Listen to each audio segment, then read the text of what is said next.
Hi, my name is Drew Scott of Lone Fox, and I would describe my style as attainable, DIY, and eclectic. My name's Leonard Bessemer. I'm a furniture designer, and I describe my style as sculptural, animated, and indulgent. So what did you think when you found out you had to hack an IKEA bookcase?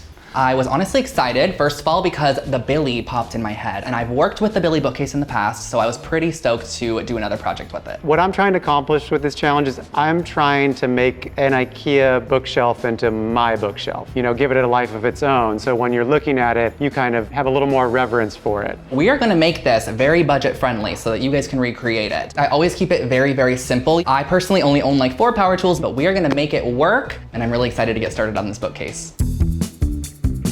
I kind of wanted to just get rid of the whole profile, so I'm almost using it for materials solely and turning it into something almost completely different. So my design for this piece definitely has like a slight Art Deco retro flair to it, which I love. I think the bottom base of this piece is gonna be really unique, and then the rounded edges is just gonna add like a nice movement to the piece, and the shape's just gonna be really interesting in the end. When I'm designing furniture, I always take in consideration where it's going, who it's going to. I think it's kind of an obligation of a designer to do that. But then I also think about the actual like visual presence and sculptural quality of the piece.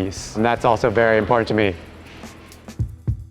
We are in the car headed to Home Depot. I need to pick up some supplies for the project. Thankfully, the list is actually pretty minimal, so let's get to shopping.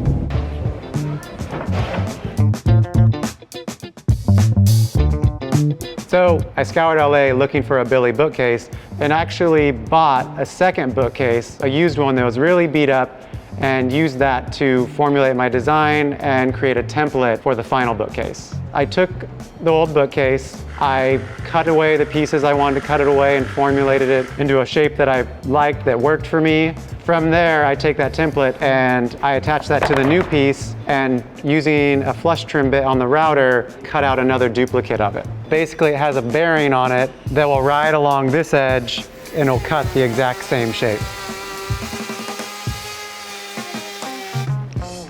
And there's our final piece. This is a way that you can replicate something. Like if you wanted to go into production and create 10 of these, I could do that. But realistically, you could really just do this with a jigsaw, cut out the shape you want, give it a little sanding, and it's ready to go.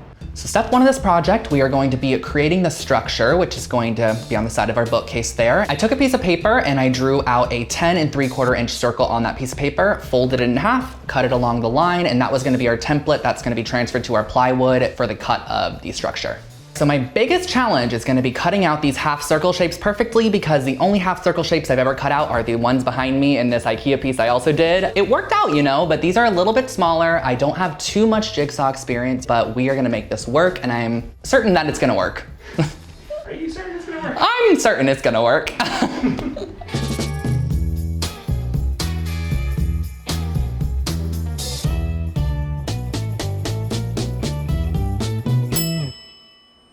So I really wanted to reinforce this new bookcase, and I did that by using the Domino Connect system by Festool.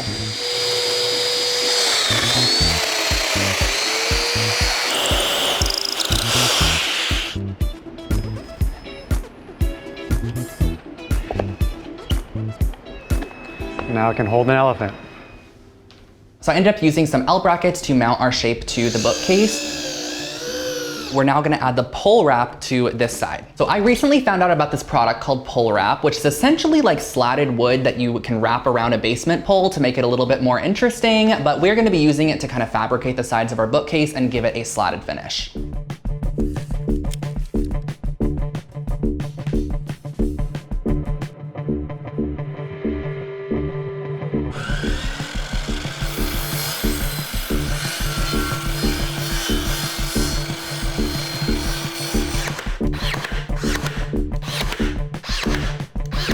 It's like we could play the drums, like there's different sounds.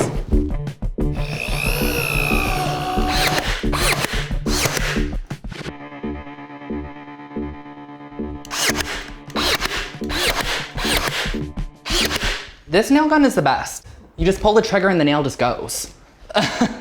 So I've now cut out my shape, only I've exposed the particle board that all IKEA furniture is made from, and you can't really paint that. So I need to basically cover that. And to do that, I'm gonna use edge banding, and it has like a hot glue on the back of it.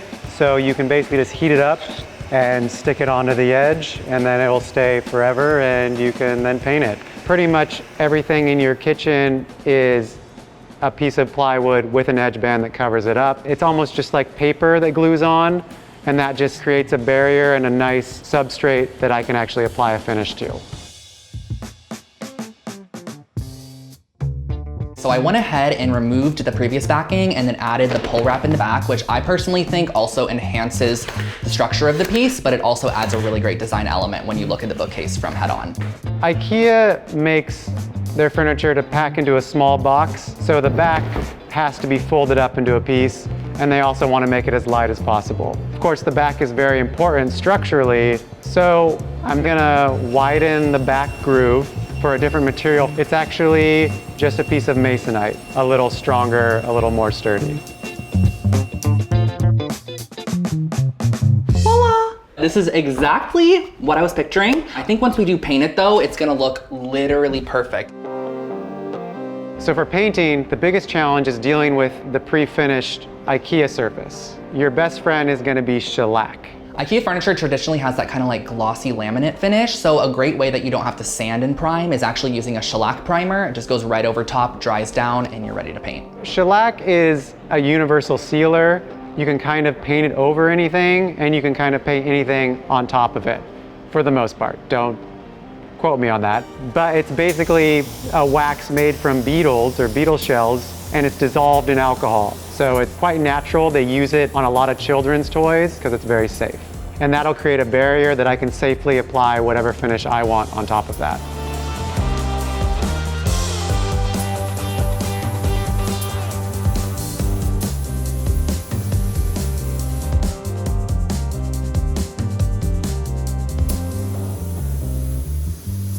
Once I finish painting, I want to let it dry for a little bit, and then I just put it back together.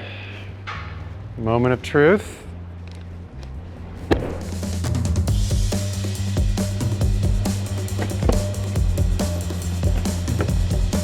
So this is the new back that I made. It's not super fancier, just a little bit thicker, a little more solid, no creases. Yeah.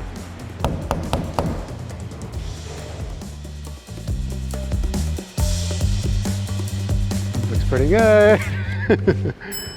So what do you say? You guys want to see a shelf?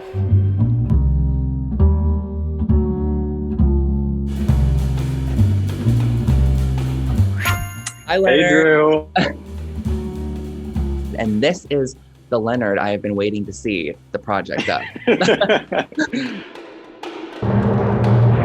Oh.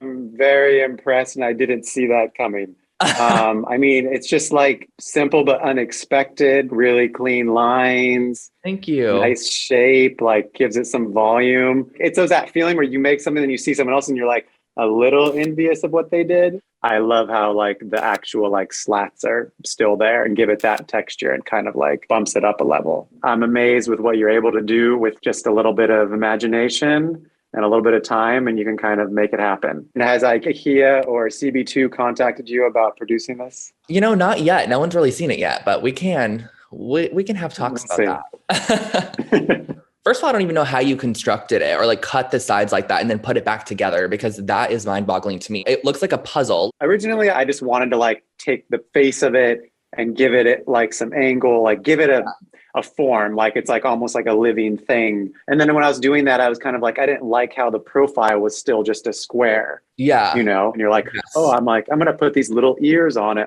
It was just like in the process, you're in the middle of it, and that's when the actual good ideas come up. I think that's my favorite part, actually, is how it's not like a perfect squared off top, because that's what you always expect from like the IKEA Billy bookcase. This is so unique. I've never seen anything like this. So I feel like that's just such a cool quality about a lot of your work. My goal with all furniture is that like I want it to be when you walk in, someone goes, oh, wow, what's that? Yeah. And to walk in like when it's you and you can look at something and be like, every time you see it, you get that like kind of warm, fuzzy feeling of being like, oh, I love it. Whether it's because it's something you bought that was a really special find or custom, or it's something you made yourself. Well, Leonard, just so you know, I'm going to be showing up very soon to use this workshop or have you teach me how to use it. You have an open invitation, Drew. Bye. See you later, Drew. And maybe next time they'll give us an extra day or two to finish these projects. I will not disagree with you on that.